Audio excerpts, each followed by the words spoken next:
India Pakistan സംഘർഷം ഏറെക്കുറെ സമാധാനത്തിൻ്റെ വഴിയിലേക്ക് തിരിച്ചു വന്നിരിക്കുകയാണ്. ഓപ്പറേഷൻ സിന്ദൂർ തുടരുമെന്ന് തന്നെയാണ് സൈന്യം അറിയിച്ചിട്ടുള്ളത്. അതിർത്തിയിൽ സേനകൾ തമ്മിൽ നടത്തിയ ഭീകര കേന്ദ്രങ്ങളെ ലക്ഷ്യമിട്ട് ഇന്ത്യൻ സേന നടത്തിയ ആക്രമണങ്ങൾ, പാകിസ്ഥാൻ്റെ പ്രത്യാക്രമണങ്ങൾ എല്ലാം അടങ്ങിയിരിക്കുന്നു. ശാന്തമായ രാത്രിയായിരുന്നു കഴിഞ്ഞ ദിവസം. പക്ഷേ ഇതിനിടയിൽ വ്യാജ വാർത്തകളുടെ അതല്ലെങ്കിൽ തങ്ങൾക്ക് ഹിതകരമായ രീതിയിൽ വ്യാജ വാർത്തകളും മറ്റു പ്രൊപ്പഗണ്ടകളും പ്രചരിപ്പിക്കുന്ന ഒരു യുദ്ധവും കൂടി നടക്കുകയുണ്ടായി. അതിനും നമ്മൾ ഈ കഴിഞ്ഞ ദിവസങ്ങളിൽ സാക്ഷിയാവുകയുണ്ടായി. ഈ വിഷയത്തെക്കുറിച്ചാണ് നമ്മൾ ഇന്ന് ഇൻസൈറ്റിൽ സംസാരിക്കുന്നത്. സ്വാഗതം.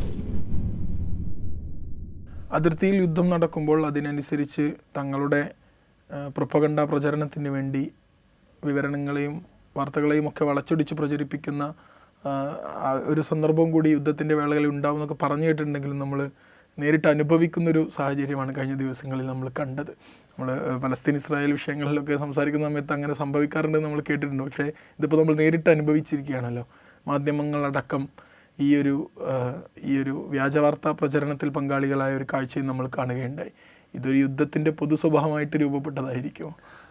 യുദ്ധം എന്ന് പറയുമ്പോൾ ഇവിടെ ഇപ്പം ഇരു രാജ്യങ്ങളും ഒരു യുദ്ധത്തിലാണോ എന്ന് ചോദിച്ചാൽ അല്ല എന്ന് പറയാം ടെക്നിക്കലി. കാരണം രണ്ട് രാജ്യങ്ങളും യുദ്ധം പ്രഖ്യാപിച്ചിട്ടില്ല.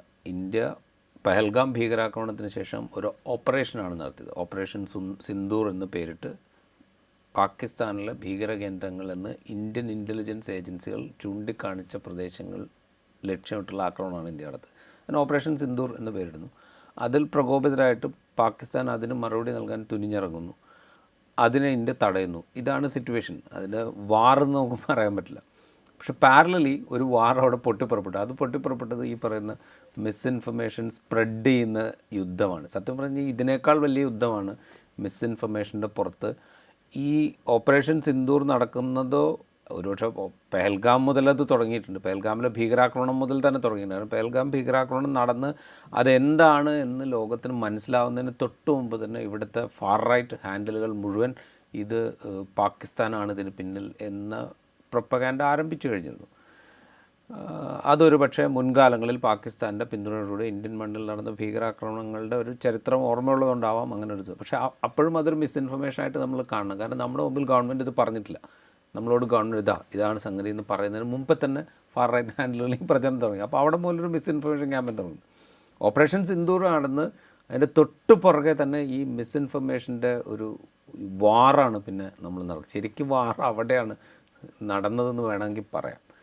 ഇപ്പോൾ സുബൈർ, ആൾട്ട് ന്യൂസിൻ്റെ സുബൈറിൻ്റെ ഒരു ഡീറ്റെയിൽഡ് ഇൻ്റർവ്യൂ ന്യൂസ് മിനിറ്റ് കൊടുത്തിട്ടുണ്ട്. അതിൽ സുബൈർ പറയുന്നത് വെച്ച് കഴിഞ്ഞാൽ ഈ ആക്രമണം നടന്ന 1:45 ആക്രമണം നടക്കുന്നു. ഒരു 1:50 ആകുമ്പോഴത്തേക്കും ഇന്ത്യൻ മാധ്യമപ്രവർത്തകർ ഈ ആക്രമണത്തിൻ്റെ ദൃശ്യങ്ങൾ എന്ന് പറഞ്ഞുകൊണ്ട് ഫേക്കായിട്ടുള്ള വീഡിയോസ് പോസ്റ്റ് ചെയ്യുന്നതാണ് ആദ്യം കാണുന്നത്. അപ്പോൾ ഇത് നോക്കുമ്പോൾ വളരെ ഫെമിലിയർ ആയിട്ടുള്ള വീഡിയോ ആണ്. കാരണം പലയിടത്തും കണ്ട വീഡിയോ ആണ് ഇന്ത്യൻ സൈന്യം അവിടെ ആക്രമണം നടത്തി എന്ന് പറഞ്ഞിട്ട് കൊടുക്കുന്നതെന്ന് പറഞ്ഞിട്ട് സുബൈർ പറയുന്നുണ്ട്. അപ്പോൾ തുടങ്ങുന്ന അവിടെ വെച്ചിട്ടാണ്.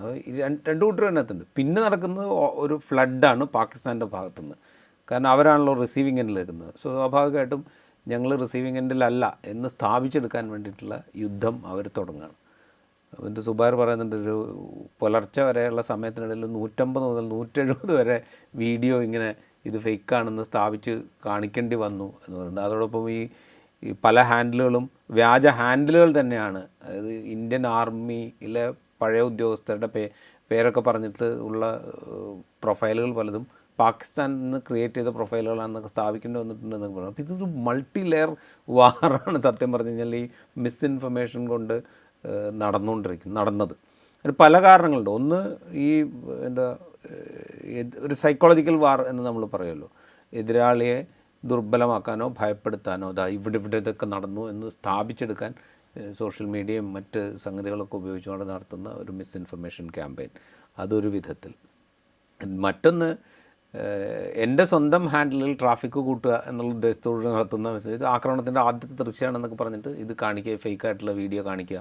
അതുപോലെ ഏതെങ്കിലും വീഡിയോ ഗെയിമിൻ്റെ ക്ലിപ്പിംഗ് അത് വ്യാപകമായിട്ട് ഉപയോഗിച്ചിട്ടുണ്ട്. അത് ബാലക്കോട്ട് മുതൽ ഇങ്ങോട്ട് പല സന്ദർഭങ്ങളിൽ ഈ വീഡിയോ ഗെയിം എടുത്തു വെച്ചുകൊണ്ട് ഈ പ്രധാനപ്പെട്ട ടെലിവിഷൻ ചാനലുകൾ പോലും ഇത് കാണിക്കുന്നു എന്ന് പറയുന്നൊന്ന് ആലോചിച്ച് നോക്കുക.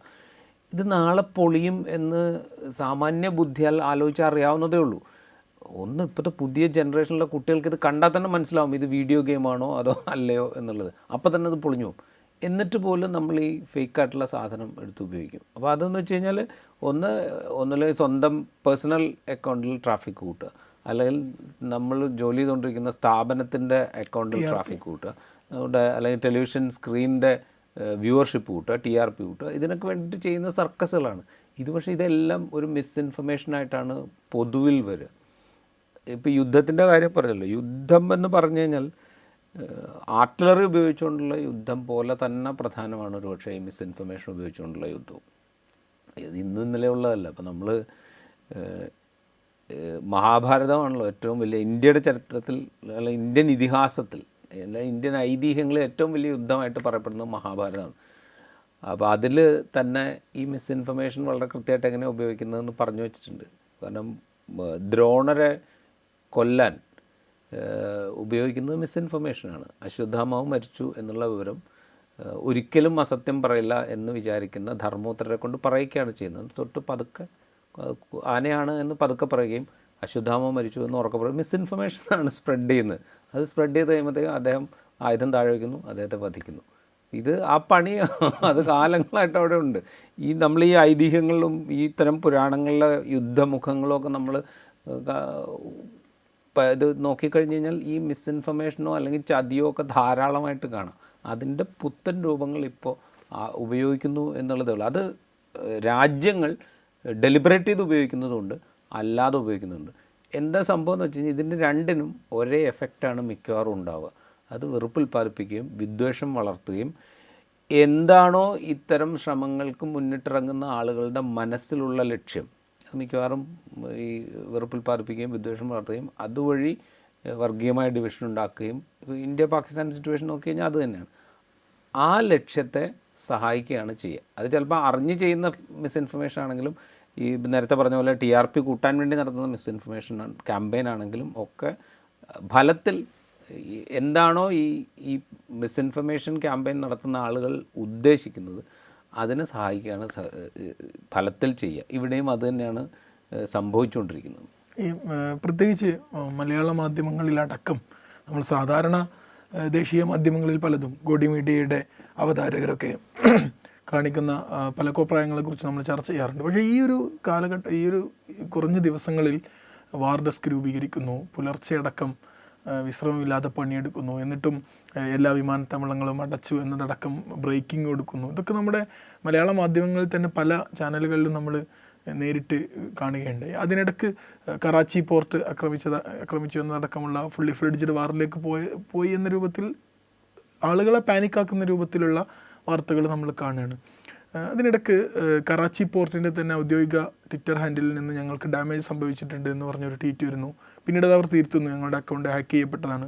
ഒരുപക്ഷെ അത് അവർ തന്നെ സ്വയം ചെയ്തത് ആണ് എങ്കിൽ, അതായത് കറാച്ചി പോർട്ടിൻ്റെ ആളുകൾ തന്നെ സ്വയം ചെയ്തതാണ് എങ്കിൽ, അതായത് ഞങ്ങളെ ആക്രമിക്കപ്പെട്ടിട്ടുണ്ട് എന്ന് ഇന്ത്യൻ മാധ്യമങ്ങളെ അടക്കം വിശ്വസിപ്പിക്കാൻ വേണ്ടി ചെയ്തതാണ് എങ്കിൽ, ഈ ഇൻഫർമേഷനെ സർക്കാരിൻ്റെ നേതൃത്വത്തിൽ തന്നെ ഒരു യുദ്ധതന്ത്രത്തിൻ്റെ ഭാഗമായി ചെയ്തതാണ് എന്ന് നമുക്ക് പറയാൻ പറ്റും. അതിനും സാധ്യതയുണ്ട്, അതിനും വളരെ സാധ്യതയുണ്ട്. ഇതൊരു, അത് ഞാൻ പറഞ്ഞില്ലേ, ഇതൊരു വാർ ടൂൾ കൂടിയായിട്ടാണ് ഇപ്പോൾ ഈ മിസ്ഇൻഫർമേഷൻ ക്യാമ്പയിനെ കാണുന്നത്. ഒന്ന്, എതിരാളിയെ കൺഫ്യൂസ് ചെയ്യിക്കാം, വലിയ തോതിൽ കൺഫ്യൂസ് ചെയ്യിക്കാം. എന്താണ് സംഭവിക്കുന്നത് എന്നുള്ളതിനെക്കുറിച്ചുള്ള യാതൊരു കൃത്യതയും ആർക്കും ഉണ്ടാവില്ല, ഒരു സൊസൈറ്റിക്കും ഉണ്ടാവില്ല. കുറേ വിവരങ്ങൾ അവിടെ ഇവിടെയൊക്കെ, ഇതിപ്പോൾ കറാച്ചി പോർട്ട് ആക്രമിച്ചു എന്ന് പറയുന്നു, ഇപ്പുറത്ത് എന്താ പറയുക ഡൽഹിയെ ലക്ഷ്യമിട്ടിട്ട് ബാലിസ്റ്റിക് മിസൈൽ തൊടുത്തു എന്ന് പറയുന്നു, അതിനെ ഇൻ്റർസെപ്റ്റ് ചെയ്തു എന്ന് പറയുന്നു. ഇതൊക്കെ കേട്ടുകൊണ്ടിരിക്കുന്ന മനുഷ്യരെ സംബന്ധിച്ച് എന്താ തോന്നുന്നത്? ഇതൊരു ഏതാണ്ട് ഫുൾ ഫ്ലെഡ്ജ് വാർ ആയിക്കഴിഞ്ഞു, നാളെ മുതൽ ഇവിടെ ആകെ കുഴപ്പമാണ് എന്നുള്ളൊരു ഫീലായിരിക്കും സമൂഹത്തിൽ കിട്ടുക. അപ്പോൾ ഇപ്പോൾ നമ്മളുടെ രാജ്യത്തിൻ്റെ ഒരു സിറ്റുവേഷൻ വെച്ച് നോക്കുകയാണെങ്കിൽ നമ്മൾ എന്താ ചിന്തിക്കുക?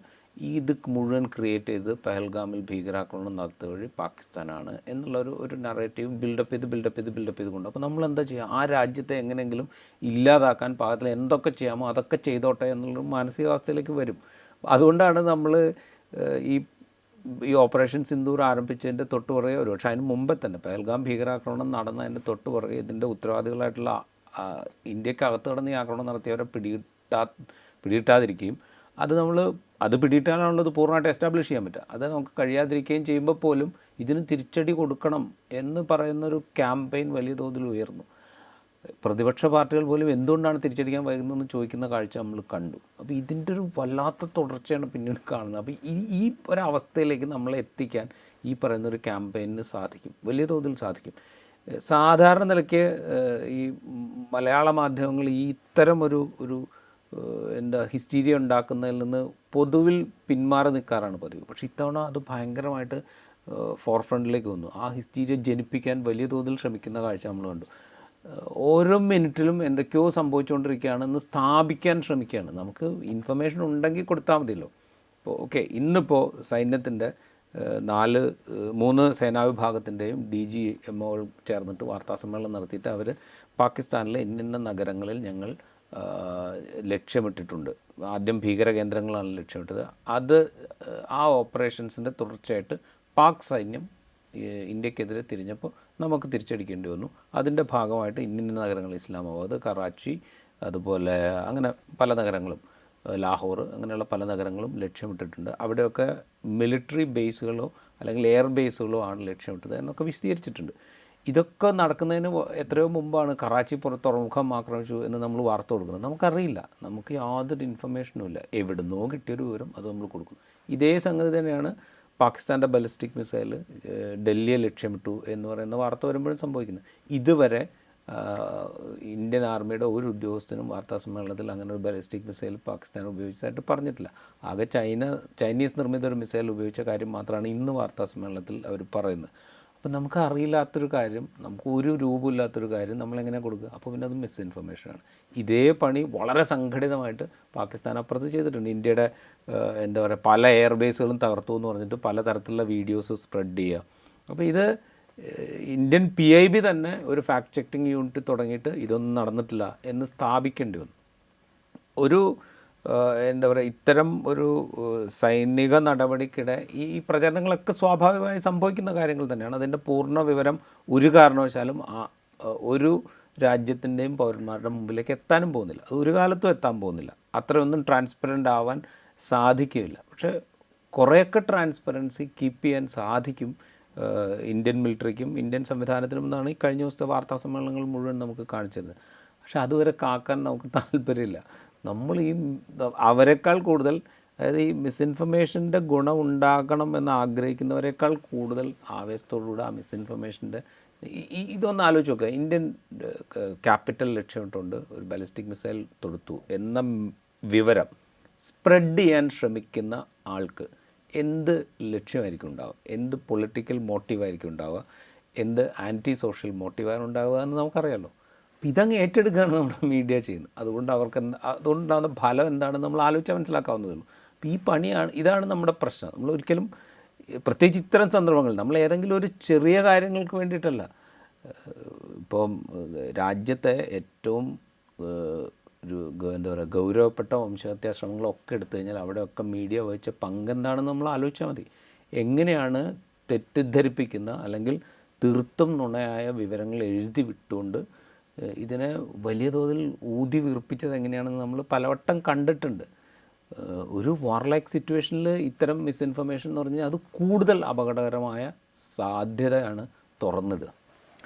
അതോടൊപ്പം തന്നെ നമ്മൾ ചർച്ച ചെയ്യേണ്ട മറ്റൊരു കാര്യം, നമ്മൾ പറഞ്ഞു ഓരോ വിഭാഗങ്ങളും തങ്ങൾക്ക് ഹിതകരമായ രൂപത്തിൽ അവരുടെ പ്രൊപ്പഗണ്ട പ്രചരിപ്പിക്കാൻ ഈ അവസരത്തെ ഉപയോഗപ്പെടുത്തിയിട്ടുണ്ട്. ഇപ്പോൾ സംഘപരിവാർ ഹാൻഡിലുകൾ ഈയിടെ പ്രചരിപ്പിക്കാൻ ശ്രമിച്ച കുറേ വാർത്തകളുണ്ടായിരുന്നു. അപ്പോൾ ഉദാഹരണമായിട്ട് നരേന്ദ്രമോദി റാഫേൽ വാങ്ങിയതുകൊണ്ടാണ് ഇങ്ങനെയൊക്കെ സംഭവിക്കാൻ, ഇന്ത്യക്ക് ഇത്രയും ആക്രമണങ്ങൾ നടത്താനായത്, മോഡി ഇത് വാങ്ങിയിട്ടില്ലായിരുന്നുവെങ്കിലൊന്നും സംഭവിക്കില്ലായിരുന്നു എന്ന് തുടങ്ങിയ പ്രചരണങ്ങൾ. അന്ന് മോഡി ഇത് വാങ്ങിയ സമയത്ത് നിങ്ങൾ കുറേ വിവാദം ഉണ്ടാക്കിയതല്ല എന്ന രൂപത്തിൽ മോഡിയെ ഇങ്ങനെ വാഴ്ത്തുന്ന കുറച്ച് ഈ ഒരു പ്രത്യേക സാഹചര്യത്തിൽ അങ്ങനെ പറയുന്ന ചില പ്രചരണങ്ങൾ നമ്മൾ കാണുകയുണ്ടായി. ഇതിൻ്റെ ഒരു സത്യാവസ്ഥ എന്താണ്? ഈ ഒരു പ്രത്യേക സാഹചര്യത്തെ സംഘപരിവാർ എല്ലാ കാലത്തും ഉപയോഗിക്കുന്ന പോലെ ഉപയോഗിച്ചതാണോ ഇത്? അല്ല, അതിന് കൂടുള്ളൂ. അത് ഇപ്പോൾ ഈ ദിവസങ്ങളിൽ നമ്മൾ എന്താ കണ്ടത്? ഇപ്പോൾ പഹൽഗാം ഭീകരാക്രമണം ഉണ്ടായി, അതിനെ രാജ്യം ഒറ്റക്കെട്ടായി നിന്ന് അപലപിക്കുന്നു, കക്ഷി രാഷ്ട്രീയ ഭേദമില്ലാതെ അപലപിക്കുന്നു. സർക്കാർ എടുക്കുന്ന എല്ലാ നടപടികൾക്കും രാജ്യത്തെ എല്ലാ പൊളിറ്റിക്കൽ സംവിധാനങ്ങളും പിന്തുണ പ്രഖ്യാപിക്കുന്നു. ഏതാണ്ട് എല്ലാ പൗരന്മാരും ഒരേ സ്വരത്തിൽ അതിനെ അനുകൂലിക്കുന്നു. ഓപ്പറേഷൻ സിന്ദൂർ ഉണ്ടായപ്പോഴും അതേ കാഴ്ച നമ്മൾ കണ്ടു. രാജ്യം ഒറ്റ സ്വരത്തിൽ സൈന്യം എടുക്കുന്ന എല്ലാ തീരുമാനങ്ങളെയും ഞങ്ങൾ പിന്തുണയ്ക്കുന്നു എന്ന് പ്രതിപക്ഷ പാർട്ടികളും ഏതാണ്ട് എല്ലാ പൗരന്മാരും ഒറ്റ സ്വരത്തിൽ പറയുന്നു. അതൊരു വാർലൈക്ക് സിറ്റുവേഷനിലേക്ക് മാറുമ്പോൾ അതിൻ്റെ ഒരു ഇത് മാറുന്നുണ്ട്. കാരണം യുദ്ധം വേണോ വേണ്ടയോ എന്നുള്ളത് വേറൊരു ചോദ്യമാണ്. അതുകൊണ്ട് അതിൽ അഭിപ്രായ വ്യത്യാസങ്ങൾ പലരും പറഞ്ഞു എന്ന് വരാം. പക്ഷേ എന്നാൽ പോലും എല്ലാവരും ഒരേ സ്വരത്തിൽ സർക്കാരിൻ്റെ നടപടികളെ പിന്തുണയ്ക്കുകയും സൈന്യത്തിൻ്റെ കൂടെ നിൽക്കുകയും ഇത്തരമൊരു ഓപ്പറേഷൻ അനിവാര്യമായിരുന്നു എന്ന് പറയുകയാണ് ചെയ്തുകൊണ്ടിരുന്നത്. അതുവരെ എല്ലാവരും ഒരുമിച്ച് നിൽക്കുന്നു. അതിനെ സർക്കാരും എല്ലാവരും വലിയ തോതിൽ എന്താ പറയുക അഭിനന്ദിക്കുകയൊക്കെ ചെയ്യുന്നുണ്ട്. ഇതങ്ങ് കഴിഞ്ഞു കഴിഞ്ഞാൽ ഇതിൻ്റെ അടുത്ത സ്റ്റെപ്പിലേക്ക് വന്നു കഴിഞ്ഞാൽ ഇതിനെ ഉപയോഗിക്കുക എന്നുള്ളൊരു പണി, അതിപ്പോൾ ഉറി എങ്ങനെയാണ്, ഉറി ശേഷം ഉണ്ടായ സർജിക്കൽ സ്ട്രൈക്ക് എങ്ങനെയാണ് BJPയും സംഘപരിവാരം ഉപയോഗിച്ചതെന്ന് നമുക്കറിയാം. ബാലക്കോട്ട് ആക്രമണം എങ്ങനെയാണ് ഉപയോഗിച്ചതെന്ന് നമുക്കറിയാം. അതുപോലെ ഇവരിത് ഉപയോഗിക്കാൻ തുടങ്ങും. അത് ഓൾറെഡി തുടങ്ങിക്കഴിഞ്ഞിട്ടുണ്ട്. അത് ഉപയോഗിക്കാനുള്ള ശ്രമം ഓൾറെഡി ഇപ്പോൾ സാലിഹോടെ സൂചിപ്പിച്ച റാഫാൽ യുദ്ധവിമാനത്തിൻ്റെ കാര്യത്തെ പറഞ്ഞുകൊണ്ടുള്ള ഈ വാട്സപ്പ് യൂണിവേഴ്സിറ്റി സംവിധാനങ്ങളിലൂടെ പ്രചരിപ്പിക്കുന്ന സാധനങ്ങൾ മുഴുവൻ അതിൻ്റെ തുടക്കമാണ്. ഇപ്പോൾ റഫാലിൻ്റെ കാര്യം പറയുന്നത് വെച്ച് കഴിഞ്ഞാൽ അന്ന് മോദി റഫാൽ വാങ്ങാൻ തീരുമാനിച്ചപ്പോൾ നിങ്ങളെല്ലാവരും എതിർത്തില്ലേ, അത് വാങ്ങിയില്ലായിരുന്നെങ്കിൽ ഇപ്പോൾ കാണാമായിരുന്നു, അദ്ദേഹം അത് ചെയ്തുകൊണ്ടാണ് ഇപ്പോൾ ഇതൊക്കെ സംഭവിച്ചത് എന്നുള്ള മറ്റുള്ള ഒരു കൃതികളാണ് പടച്ചുണ്ടാക്കിയിട്ട് സ്പ്രെഡ് ചെയ്തുകൊണ്ടിരിക്കുന്നത്. യഥാർത്ഥത്തിൽ ഇത് സത്യം പറഞ്ഞാൽ ഇത് മിസ്ഇൻഫർമേഷനാണ്. ഇത് തന്നെ ഒരു മിസ്ഇൻഫർമേഷൻ ക്യാമ്പയിനാണ്. കാരണം വെച്ചാൽ റഫാൽ വാങ്ങാൻ തീരുമാനിക്കുമ്പോൾ നരേന്ദ്രമോദി ഇന്ത്യയുടെ പ്രധാനമന്ത്രിയേ ആയിട്ടില്ല. പ്രധാനമന്ത്രി സ്ഥാനത്തേക്ക് നരേന്ദ്രമോദി ആലോചിക്കുന്നതിന് മുമ്പാണ് ഈ യുദ്ധവിമാനങ്ങൾ വാങ്ങുന്നത് സംബന്ധിച്ചുള്ള ആലോചനകൾ നടക്കുന്നത്, അതിനുവേണ്ടി കൊട്ടേഷൻ വിളിക്കുന്നത്, അതിൻ്റെ പെർഫോമൻസ് ഓഡിറ്റ് നടക്കുന്നത്. അവസാനം റഫാൽ വാങ്ങാൻ തീരുമാനിക്കുമ്പോൾ UPA സർക്കാർ, ഡോക്ടർ മൻമോഹൻ സിംഗിൻ്റെ നേതൃത്വത്തിലുള്ള UPA സർക്കാരായിരുന്നു അധികാരത്തിലുണ്ടായിരുന്നത്. അന്ന് വാങ്ങാൻ തീരുമാനിച്ചത് 106 റഫാൽ യുദ്ധവിമാനങ്ങളാണ്. ഫ്രഞ്ച് കമ്പനിയായ ദസോയിൽ നിന്ന് 106 റഫാൽ പോർവിമാനങ്ങൾ വാങ്ങാൻ തീരുമാനിച്ചു എന്നാണ് എൻ്റെ ഒരു ഓർമ്മ. കണക്കിൽ മാത്രം 106 ആണോ 108 ആണോ എന്നുള്ള കാര്യത്തിൽ മാത്രമേ സംശയമുള്ളൂ. അത്രയും വാങ്ങാൻ തീരുമാനിച്ചിരുന്നു അന്ന്. അതോടൊപ്പം വേറൊരു കാര്യം കൂടെ തീരുമാനിച്ചിരുന്നു. ഇതിൻ്റെ സാങ്കേതിക വിദ്യ, റഫാൽ എന്ന് പറയുന്ന യുദ്ധവിമാനത്തിൻ്റെ സാങ്കേതിക വിദ്യ ഇന്ത്യൻ പൊതുമേഖലാ സ്ഥാപനമായ ഹിന്ദുസ്ഥാൻ എയറോനോട്ടിക്സ് ലിമിറ്റഡിന് കൈമാറ്റം ചെയ്യണം എന്നൊരു വ്യവസ്ഥയും അതിലുണ്ടായിരുന്നു. അതായത് ഇത് ഭാവിയിൽ ഇതേ പോർവിമാനം ഹിന്ദുസ്ഥാൻ എയറോനോട്ടിക് ലിമിറ്റഡിന് നിർമ്മിക്കാൻ കഴിയുമായിരുന്നു ആ സാങ്കേതികവിദ്യ കൈമാറ്റം ചെയ്യുമായിരുന്നു. ആ കരാറൊക്കെ ഉണ്ടാക്കിയതിന് ശേഷമാണ് നരേന്ദ്രമോദി സർക്കാർ 2014 അധികാരത്തിൽ വരുന്നത്. അതിനുശേഷം അദ്ദേഹം ചെയ്തതെന്താ? അതിനുശേഷം അദ്ദേഹം ഫ്രഞ്ച് സർക്കാരുമായിട്ട് ഈ റഫാൽ നേരത്തെ ഉണ്ടാക്കിയ കരാർ പുനരാലോചിച്ചു. അത് വീണ്ടും നെഗോഷിയേറ്റ് ചെയ്ത് ഫസ്റ്റ് ബാച്ചായിട്ട് 36 വാങ്ങിയാൽ മതി എന്ന് തീരുമാനിച്ചു. അതുപോലെ ഈ സാങ്കേതികവിദ്യ കൈമാറ്റം എന്ന് പറയുന്ന പരിപാടി മൂപ്പർ റദ്ദാക്കി. അതായത് ഒരു പൊതുമേഖലാ സ്ഥാപനമായ ഹിന്ദുസ്ഥാൻ എയറോനോട്ടിക്സ് ലിമിറ്റഡിന് കിട്ടുമായിരുന്ന ഈ സാങ്കേതികവിദ്യ കൈമാറ്റം എന്ന് പറയുന്ന പരിപാടിയെ ആ കരാറിൽ നിന്ന് നരേന്ദ്രമോദി എടുത്തു കളഞ്ഞു. മൂന്നാമത്തെ കാര്യം മൂപ്പർ ചെയ്തത് എന്താ? നരേന്ദ്രമോദിയുടെ നേതൃത്വത്തിൽ റീനെഗോഷിയേറ്റ് ചെയ്ത കരാർ ഒപ്പിടുന്നതിന് വെറും 16 ദിവസം മുമ്പ് മാത്രം രൂപീകരിച്ച അനിൽ അംബാനിയുടെ നേതൃത്വത്തിലുള്ള തീർത്തും പാപ്പരായ അനിൽ അംബാനിയുടെ നേതൃത്വത്തിലുള്ള ഒരു കമ്പനിയും ദസോയും തമ്മിലുള്ളൊരു സംയുക്ത ഫോർമേഷൻ, ഒരു ജോയിൻറ്റ് വെഞ്ചർ, അത് ഇന്ത്യയിൽ ഈ റഫാൽ നിർമ്മിക്കും എന്ന് വ്യവസ്ഥ ചെയ്തു. ഈ മൂന്നിനെയുമാണ് ഇവിടുത്തെ ആളുകൾ ചോദ്യം ചെയ്തത്, അല്ലാതെ റഫാൽ വാങ്ങിയതിനെയല്ല. ഒന്നാമത്തെ നരേന്ദ്രമോദി അല്ല റഫാൽ വാങ്ങാൻ തീരുമാനിച്ചത്. രണ്ടാമത് 106 വാങ്ങാൻ തീരുമാനിച്ച് 36 ചുരുക്കിയത് നരേന്ദ്രമോദിയാണ്. സാങ്കേതികവിദ്യ കൈമാറ്റം വേണ്ട എന്ന് തീരുമാനിച്ച നരേന്ദ്രമോദിയാണ്. അനിൽ അംബാനിയും ദസോയും ചേർന്നിട്ടുള്ള ജോയിൻറ്റ് വെഞ്ചറിന് അനുമതി കൊടുത്തത് നരേന്ദ്രമോദിയാണ്. യാതൊരു മുൻപരിചയവുമില്ലാത്ത അനിൽ അംബാനിയുടെ പ്രതിരോധ മേഖലയിലെ എക്യുപ്മെൻറ്റ് നിർമ്മാണത്തിൽ യാതൊരു മുൻപരിചയമില്ലാത്ത അനിൽ അംബാനി 12 ദിവസം മുമ്പ് ഉണ്ടാക്കിയ ഒരു കമ്പനിക്ക് ദസോയുമായിട്ടൊരു ജോയിൻറ്റ് വെഞ്ചർ ഉണ്ടാക്കാനായിട്ട് കരാർ നിന്ന് കൊടുക്കുന്ന പ്രധാനമന്ത്രിയായിരുന്നു, അല്ലെങ്കിൽ അതിന് ദല്ലാളായി നിന്ന പ്രധാനമന്ത്രിയായിരുന്നു നരേന്ദ്രമോദി എന്നായിരുന്നു അന്നത്തെ വിമർശനം. അല്ലാതെ റഫാൽ വാങ്ങിയതില്ല. പറയും ഇപ്പോൾ ഉണ്ടാക്കിയെടുക്കുന്നത് അന്ന് റഫാൽ എന്ന് പറഞ്ഞിട്ട് നിങ്ങളെല്ലാവരും കൂടെ വിമർശിച്ചില്ലേ എന്ന് പറയുന്ന മിസ്ഇൻഫർമേഷൻ. ഇത്തരം ക്യാമ്പയിൻ ഇനിയും വരും. ഓരോന്നായിട്ട് വന്നുകൊണ്ടിരിക്കും. പിന്നെ ഇപ്പോൾ അടുത്ത് വരാൻ പോകുന്ന എനിക്ക് തോന്നുന്നു ആകാശിനെ കുറിച്ചായിരിക്കും. അതായത് ഇന്ത്യയുടെ വ്യോമ പ്രതിരോധ സംവിധാനത്തിൽ തദ്ദേശീയമായി ഡെവലപ്പ് ചെയ്ത ആകാശിനെ കുറിച്ചൊക്കെ വരാം ഒരുപക്ഷെ. ആകാശം ഇതേപോലെ മുൻകാലത്ത് ആലോചിക്കുകയും DRDO എത്രയോ കാലമായിട്ട് ഗവേഷണം നടത്തുകയും UPA സർക്കാരിൻ്റെ കാലത്ത് സേനയുടെ ഭാഗമാക്കുന്നത്, UPA സർക്കാരിൻ്റെ അകത്ത് ടെക്നിക്കലി സേനയുടെ ഭാഗമാക്കി എന്നുള്ളത് എത്രയോ കാലത്തെ ഗവേഷണങ്ങൾക്ക് ശേഷമാണ് ഇതിൻ്റെ തീരുമാനമുള്ളത്. പിന്നെ വരാൻ പോകുന്നത് എന്താ?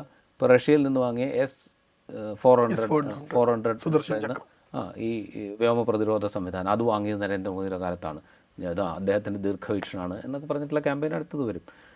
ടെക്നിക്കലി ശരിയാണ്, കാരണം 2018 2017 അവസാനമോ മറ്റോ ആണ് ഇത് വാങ്ങുന്നത്.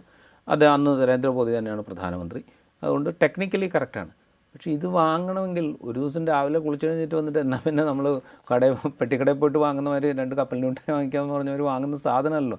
എത്രയോ കാലമായിട്ടുള്ള പരിശോധന നടന്നിട്ടുണ്ടാകും. എത്രയോ എയർ ഡിഫൻസ് സംവിധാനങ്ങൾ സംബന്ധിച്ച് വിവിധ രാഷ്ട്രങ്ങളുടെ, ഇപ്പോൾ ഇസ്രായേലിൻ്റെ ഉണ്ടാവും, അമേരിക്കയുടെ ഉണ്ടാവും, റഷ്യയുടെ ഉണ്ടാവും, ഫ്രാൻസിൻ്റെ ഉണ്ടാവും, ഇത്തരം പലതും പരിശോധിച്ച് ഇന്ത്യയുടെ ആവശ്യം എന്താണെന്ന് മനസ്സിലാക്കി സൈനിക നേതൃത്വമൊക്കെ ആലോചിച്ച് അവരൊരു സജഷൻ വെച്ച് എത്ര പ്രോസസ്സ് കഴിഞ്ഞിട്ടായിരിക്കും ഇത് വാങ്ങാനുള്ളൊരു തീരുമാനം എടുത്ത്, എത്ര വർഷങ്ങൾ നീണ്ട പ്രോസസ്സായിരിക്കും. ആ പ്രോസസ്സിനൊന്നും ഒരു വാല്യൂ ഇല്ല. വാങ്ങാൻ തീരുമാനിച്ചതാണ് വാല്യൂ. ഇതാണ് ഇനി വരാൻ പോകുന്ന ക്യാമ്പയിൻ. ഇത് ഓരോ സെക്കൻഡിലും വരാൻ പോവാണ്. ഓരോ സെക്കൻഡിലും വരാൻ പോവാണ്. അപ്പോൾ ഇത്തരം ക്യാമ്പയിനുണ്ട്, ഈ മിസ്ഇൻഫർമേഷൻ ക്യാമ്പയിനിൽ ഇതിനൊരു ബലം കൂട്ടുന്ന പണിയാണ് നേരത്തെ നടത്തിയ മിസ്ഇൻഫർമേഷൻ ക്യാമ്പയിനിലൂടെ നമ്മുടെ മീഡിയാസ് ചെയ്തു വെച്ചിരിക്കുന്നത്. ഇനി നടക്കുന്ന ക്യാമ്പയിനിന് മുഴുവൻ ഗുണകരമാവുന്നൊരു അന്തരീക്ഷം ഈ നേരത്തെ നടത്തിയ മിസ്ഇൻഫർമേഷൻ ക്യാമ്പയിനിലൂടെ, അല്ലെങ്കിൽ ഒരു യുദ്ധ വെറി എന്നൊക്കെ പറയില്ല നമ്മൾ, ആ ഒരു മനസ്സിലേക്ക് മനുഷ്യരെ എത്തിക്കുന്ന അവസ്ഥ ക്രിയേറ്റ് ചെയ്തുകൊണ്ട് ഈ മിസ്ഇൻഫർമേഷൻ ക്യാമ്പയിന് സഹായിക്കുകയാണ് നമ്മുടെ മീഡിയാസ് ചെയ്തത്. എസ്പെഷ്യലി ഈ സിറ്റുവേഷനിൽ മലയാളത്തിലെ മീഡിയ ചെയ്തു വെച്ചത്. അതോടൊപ്പം തന്നെ നമ്മൾ സൈന്യത്തിൻ്റെ ബ്രീഫിങ്ങുകളൊക്കെ നമ്മൾ വളരെയധികം ആവേശത്തോടെ കൂടെ കാത്തിരുന്ന് തന്നെ കേൾക്കേണ്ടതല്ലോ. അപ്പോൾ നമ്മുടെ വിദേശകാര്യ സെക്രട്ടറി വിക്രം മിസ്രി, അദ്ദേഹം വളരെ പ്രൊഫഷണലായി, വളരെ അദ്ദേഹത്തിൻ്റെ എല്ലാവിധ ഡിപ്ലോമാറ്റിക് കഴിവുകളും ഉപയോഗിച്ച് ആ ബ്രീഫിംഗ് നടത്തി നമ്മൾ ഒരു വാക്കുപോലും അങ്ങോട്ടും ഇങ്ങോട്ടും മാറാതെ അളന്നു മുറിച്ച വാക്കുകളുമായി അദ്ദേഹം നടത്തിയ ബ്രീഫിങ്ങുകളാണ് ഈ മിസ്ഇൻഫർമേഷൻ പെരുകിക്കൊണ്ടിരിക്കുന്ന സാഹചര്യത്തിലൊക്കെ കൃത്യമായ വിവരം നൽകാൻ നമ്മളെ സഹായിച്ചത്. സീസ് ഫയർ പ്രഖ്യാപിച്ച ഉടനെ വിക്രം മിസ്രി ഇത് ഒറ്റവാക്കിൽ പ്രഖ്യാപിച്ച് എല്ലാവരെയും അറിയിച്ച് പോയ ശേഷം ഉടനെ തന്നെ സംഘപരിവാർ ഹാൻഡിലുകളിൽ നിന്ന് അദ്ദേഹത്തിൻ്റെ അദ്ദേഹത്തിനെതിരെയൊക്കെ വ്യാപകമായി സോഷ്യൽ മീഡിയയിൽ അറ്റാക്ക് നടക്കുകയും അദ്ദേഹത്തിൻ്റെ ട്വിറ്റർ അക്കൗണ്ട് ലോക്ക് ചെയ്യേണ്ടി വരുന്നൊരു അവസ്ഥയൊക്കെ ഉണ്ടായി. പിന്നീട് സിവിൽ സർവീസ് സൊസൈറ്റികൾ മുഴുവൻ, IAS association, IPS association, IFS association എല്ലാവരും ചേർന്ന് അദ്ദേഹത്തിന് ഐക്യദാർഢ്യം പ്രഖ്യാപിക്കുന്ന ഒരു ഇതൊക്കെ നമ്മൾ കാണുകയുണ്ടായി. ഇതിനെ എങ്ങനെയാണ് നമ്മൾ നോക്കിക്കാണേണ്ടത്? നമ്മുടെ ഒരു വിദേശകാര്യ സെക്രട്ടറി, അദ്ദേഹം ഈ രംഗം ശാന്തമാകുന്നു, സീസ് ഫയർ പ്രഖ്യാപിച്ചിട്ടുണ്ട് എന്നറിയിച്ച ഉടനെ അദ്ദേഹത്തിൻ്റെ കുടുംബത്തിനെതിരെ സോഷ്യൽ മീഡിയയിൽ അറ്റാക്ക്. ഇതിൻ്റെ അർത്ഥം ഒന്ന് ആലോചിച്ച് നോക്കുക. ഈ അറ്റാക്ക് നടത്തുന്ന ആളുകളുടെ ഒരു മാനസിക നിലവാരവും ബുദ്ധി നിലവാരവും ഒന്ന് ആലോചിച്ച് നോക്കുക. അവർ വിചാരിച്ചിരിക്കുന്ന വിക്രം മിസ്രി എന്ന് പറയുന്ന വ്യക്തി സ്വന്തമായിട്ടുള്ളൊരു തീരുമാനമെടുത്തു സീസ് ഫയർ അംഗീകരിക്കാൻ അല്ലെങ്കിൽ പ്രഖ്യാപിക്കാൻ തൽക്കാലത്തേക്കെങ്കിലും, എന്നിട്ട് അതൊന്ന് പ്രഖ്യാപിച്ചു എന്നുള്ള മട്ടിലാണ്, അല്ലെങ്കിൽ ഇയാൾ ബ്രോക്കർ ചെയ്തു എന്നുള്ള മട്ടിലാണ് അവരുടെ തന്നെ. ഇപ്പോൾ വിക്രം മിശ്രയും അദ്ദേഹത്തിൻ്റെ കുടുംബാംഗങ്ങളെയും ആക്രമിച്ച ഹാൻഡിലുകളുടെ ഒരു പൊതു സ്വഭാവം എടുത്തു കഴിഞ്ഞാൽ അത് മിക്കവാറും ഒരു ഹിന്ദുത്വ ഹാൻഡിലുകളാണ്, ഫാർ റൈറ്റ് ഹാൻഡിലുകളാണ് ഈ ആക്രമണത്തിൻ്റെ പിന്നിലുണ്ടായിരുന്നത് മുഴുവൻ. അപ്പോൾ അവർ വിചാരിക്കുന്നത് അവരുടെ ഏറ്റവും വലിയ 56 ഇഞ്ച് നെഞ്ചലവുള്ള കരുത്തനായ നേതാവിനെ വരെ സ്വാധീനിക്കാൻ കഴിവുള്ള ഒരു വ്യക്തിയാണ് വിക്രം മിശ്രി എന്നാണ് അവർക്ക് പോലും മനസ്സിലായത്. ഒരുപക്ഷേ ശരിയായിരിക്കും, കാരണം വിക്രം മിശ്രി അത്ര ചെറിയ പുള്ളിയൊന്നുമല്ല. കാരണം ഐക്യ ഗുജറാൾ പ്രധാനമന്ത്രി ആയിരിക്കുമ്പോൾ അദ്ദേഹത്തിൻ്റെ ടീമിലുണ്ടായിരുന്ന ആളാണ് വിക്രം മിശ്രി. പിന്നീട് മൻമോഹൻ സിംഗിൻ്റെ ടീമിലുണ്ടായിരുന്നു. പ്രധാനമന്ത്രി വിദേശകാര്യ സെക്രട്ടറി ആവുന്നതിന് മുമ്പ് മോദിയുടെ ടീമിലുണ്ടായിരുന്നു വിക്രം മിശ്രി. അപ്പോൾ ചെറിയ ആളല്ല വിക്രം മിശ്രി. ഒരുപാട് അനുഭവമുള്ള, ഒരുപാട് ടോപ്പ് ലെവൽ നെഗോഷിയേഷൻസിൻ്റെ ഭാഗമായിരുന്ന വ്യക്തിയാണ്. ഒരുപക്ഷെ അദ്ദേഹത്തിന് സ്വാധീനിക്കാനുള്ള ശക്തിയും ഉണ്ടാകാം. ഈ ഒരു ഘട്ടത്തിൽ ഇനി അങ്ങോട്ട് പോകേണ്ടതില്ല എന്നൊരു പക്ഷേ വിദേശകാര്യ സെക്രട്ടറി സ്ഥാനത്ത് നിന്നുകൊണ്ട് വിക്രം മിശ്രി പറഞ്ഞിട്ടുണ്ടെങ്കിൽ അത് അദ്ദേഹത്തിൻ്റെ ഒരു ബ്രില്യൻസും അദ്ദേഹത്തിൻ്റെ ഒരു പക്വതയും അദ്ദേഹത്തിൻ്റെ ഒരു എന്താ പറയുക അനുഭവ സമ്പത്തുമാണ് കാണിക്കുന്നത്. അതിനെ ബ്രില്യൻസ് എന്ന് തന്നെ നമ്മൾ വിളിക്കണം. അതിനെ അങ്ങനെ അംഗീകരിക്കാൻ ഒരുപക്ഷെ ഈ വാർമോങ്ങേഴ്സ് ആയിട്ടുള്ള ഈ ഹിന്ദുത്വവാദികൾക്ക് കഴിയില്ല. അതാണ് ഞാൻ പറഞ്ഞത്, ഇത്തരം ഒരു അന്തരീക്ഷം ക്രിയേറ്റ് ചെയ്യുന്നതിൽ ഇപ്പുറത്ത് ഈ മിസ്ഇൻഫർമേഷൻ അടക്കം മൂതി ഉറപ്പിച്ചുകൊണ്ട് നമ്മളുടെ മീഡിയാസ് ഒരു വലിയ പങ്ക് വഹിച്ചിട്ടുണ്ട്. അതിൻ്റെ തണലിൽ നിന്നുകൊണ്ടാണ് ഇവർ വിക്രം മിശ്രയെ ചീത്ത വിളിക്കുന്നത്. എന്താ വെച്ചാൽ ഇയാൾ പോയി അത് അവസാനിപ്പിച്ചു, ഞങ്ങളത് തുടങ്ങി വെച്ചേ ഉള്ളൂ, ഞങ്ങളത് മൊത്തം തീർത്തേനെ എന്നുള്ളൊരു മനോവികാരത്തിൽ നിന്നാണ് വിക്രം മിശ്ര പഴയ രാജവാഴ്ചയെ പോലെ ആ രാജ്യം മുഴുവൻ സ്വന്തമാക്കി അടിച്ച് തകർത്ത്. ഇതാണല്ലോ ഒരു ഈ മനോഭാവമാണല്ലോ ഒരു പ്രധാനപ്പെട്ട സംഗതി. അത് ക്രിയേറ്റ് ചെയ്ത് വെച്ചിട്ടുണ്ട് ഇവിടെ, ഓൾറെഡി ഉണ്ട്. അതിൻ്റെ പുറത്ത് കുറച്ചുകൂടെ ഓയിൽ ഒഴിച്ച് കത്തിച്ച് വെച്ചിട്ടുണ്ട് നമ്മൾ ഈ മിസ് ഇൻഫർമേഷൻ ക്യാമ്പയിനൊക്കെ ഉപയോഗിച്ചിട്ടുണ്ട്. അതുകൊണ്ടാണ് വിക്രം എൻ്റെ ഉടനെ തിരയാണ് എവിടെയെങ്കിലും എന്താ പറയുക ഇദ്ദേഹത്തെ ഈ പറയുന്ന ഏതെങ്കിലും വിഭാഗങ്ങളുമായിട്ട് ജോയിൻ ചെയ്യാൻ പാകത്തിലുള്ള എന്തെങ്കിലും ഉണ്ടോ എന്ന് തിരഞ്ഞ് കണ്ടുപിടിക്കണം. അങ്ങനെയാണ് മിശ്രയുടെ മകള് അവരുടെ ഏതോ ഒരു ലോ ഫേമിൽ വർക്ക് ചെയ്യുമ്പോൾ റോഹിംഗ്യൻ അഭയാർത്ഥികൾക്ക് ലീഗൽ എയ്ഡ് കൊടുക്കുന്നത് ആ ഫേമിൻ്റെ ഉത്തരവാദിത്തം ആയതുകൊണ്ട് അതിന് സഹായിക്കാം എന്ന് പറഞ്ഞിട്ടുണ്ട് എന്ന് പറഞ്ഞത് തോണ്ടി എടുത്തുകൊണ്ട് വന്നിട്ട് ഇതാ ഇവർ റോഹിംഗ്യൻ മുസ്ലിങ്ങളുടെ ഒപ്പമാണ് എന്ന് പറഞ്ഞ് സ്ഥാപിക്കാൻ ശ്രമിക്കുന്നത്. എന്തൊരു ഫൂളിഷ്നെസ്! ഈ പറയുന്ന മനോഭാവമുള്ള ആളുകൾ ഫൂളിഷ്നെസ് മാത്രമേ കാണിച്ചിട്ടുള്ളൂ. അത് അവരുടെ ഇൻസെപ്ഷൻ മുതൽ ഇങ്ങോട്ട് ഇതുവരെയുള്ള കാലഘട്ടം വരെ അത് മാത്രമാണ് അവരുടെ ഫൂളിഷ്നെസ്സോ ഭ്രാന്തോ ആണ് അവരുടെ കൈവശമുള്ള സംഗതി. അപ്പോൾ അതിവിടെയും കാണിക്കുകയാണ് അവർ ചെയ്യുന്നത്. ഇതിവിടെ മാത്രമല്ലല്ലോ. ഇപ്പോൾ ആ വിനയ് നർവാളെ, ആ പെഹൽഗാമിൽ കൊല്ലപ്പെട്ട നാവികൻ്റെ ഭാര്യ, അവർ ഇതൊരു ഹെയ്റ്റ് ക്യാമ്പയിനായിട്ട് നടത്തരുത് നിങ്ങൾ എന്ന് പറഞ്ഞപ്പോൾ അവരുടെ പുറകെ കൂടി അത്രയും നാളും രക്തസാക്ഷിയുടെ ഭാര്യ എന്ന് പറഞ്ഞിരുന്ന അതേ നാവ് കൊണ്ട് അതേ കൂട്ടം അവരെ ചീത്ത വിളിക്കുന്ന കാഴ്ച നമ്മൾ കണ്ടു. ഇവിടെ ഈ മലയാളിയായ രാമേന്ദ്രൻ്റെ മകൾ, BJP നേതാവായ രാമേന്ദ്രൻ്റെ മകൾ, അങ്ങനെ തന്നെ പറയണം നമ്മൾ, രാമേന്ദ്രൻ്റെ മകൾ വന്നിട്ട് നിങ്ങൾ ഇതിൻ്റെ പുറത്ത് എന്താ പറയുക പാകിസ്ഥാനെതിരെയോ അല്ലെങ്കിൽ മുസ്ലിങ്ങൾക്കെതിരെയോ കശ്മീരികൾക്കെതിരെയോ പ്രശ്നം ഉണ്ടാക്കരുത് എന്ന് പറഞ്ഞപ്പോൾ, അല്ലെങ്കിൽ അവരെല്ലാം വിമർശിക്കുന്നത് ഭീകരവാദത്തെയാണ് വിമർശിക്കേണ്ടതെന്ന് പറഞ്ഞപ്പോൾ അവർക്കെതിരെ ചീത്തള്ളി തുടങ്ങി. അപ്പോൾ ഈ കൂട്ടത്തിന് ഒറ്റ ലക്ഷ്യമേ ഉള്ളൂ, അത് വർഗീയതയാണ്. എന്തിലും അത് കാണുകയും എന്തിലേക്കും അത് അടിച്ചേൽപ്പിക്കുകയും അത് ഉപയോഗിക്കുകയും ചെയ്യുക അധികാരത്തിന് വേണ്ടിയിട്ട് എന്നുള്ളതാണ് ഈ കൂട്ടരുടെ ഒരു ലക്ഷ്യം. അതിൻ്റെ ഒരു ബാക്കിയാണ് നമ്മൾ വിക്രം മിശ്രയുടെ കാര്യത്തിലും കാണുന്നത്. അത് കുറച്ചുകൂടെ വലുതാവാനുള്ളൊരു സാധനം എന്ന് വെച്ചാൽ അതിന് പാകത്തിലുള്ള അന്തരീക്ഷം വേറെ നിലയ്ക്ക്, കുറേയും കൂടെ വലിയൊരു അന്തരീക്ഷം വേറെ നിലയ്ക്ക് സൃഷ്ടിക്കപ്പെട്ടു എന്നുള്ളതാണ്. ഇത് തുടരുക തന്നെ ചെയ്യും. ഇപ്പോൾ വിക്രം മിശ്രി അല്ല നാളെ വേറൊരാൾ. ഈ ഹെയ്റ്റ് ക്യാമ്പയിൻ, ഹെയ്റ്റ് എന്ന് പറഞ്ഞു കഴിഞ്ഞാൽ അത് എവിടെ ഉപയോഗിക്കാൻ പറ്റും അവിടെ മുഴുവൻ ഉപയോഗിക്കുക എന്നുള്ളതാണ് ഈ കൂട്ടരുടെ പ്രധാനപ്പെട്ട രീതി. അത് അവരെല്ലായിടത്തും ഉപയോഗിക്കും. റൈറ്റ്. പഹൽഗാമിൽ 26 നിരപരാധികളായ നമ്മുടെ പാവപ്പെട്ട മനുഷ്യരെ കൊന്നതാണ് ഭീകരവാദികൾ. അതിൽ നിന്നാണ് ഓപ്പറേഷൻ സിന്ദൂറിൻ്റെ ഉത്ഭവം ഉണ്ടാകുന്നത്. പിന്നീട് അങ്ങോട്ട് ഇതുവരെ നടന്ന പ്രശ്നങ്ങളുടെ എല്ലാം ഉത്ഭവം ഉണ്ടാകുന്നത്. അന്ന് ഭീകരവാദികൾ ആഗ്രഹിച്ചത് ഇവിടെ വർഗീയമായ ചേരിതിരിവുണ്ടാകണം, ഇന്ത്യയെ നശിപ്പിക്കണമെന്നാണ്. ഇപ്പോൾ നടന്നുകൊണ്ടിരിക്കുന്ന മിസ്ഇൻഫർമേഷൻ ക്യാമ്പയിൻ, പ്രൊപ്പഗണ്ട ക്യാമ്പയിൻ, അതെല്ലാവരും യഥാർത്ഥത്തിൽ ഈ ഭീകരവാദികളുടെ ലക്ഷ്യത്തെ സാധൂകരിക്കാൻ, കൂടുതൽ വേഗത്തിലാക്കാൻ സഹായിക്കുകയാണ് ചെയ്യുന്നത്.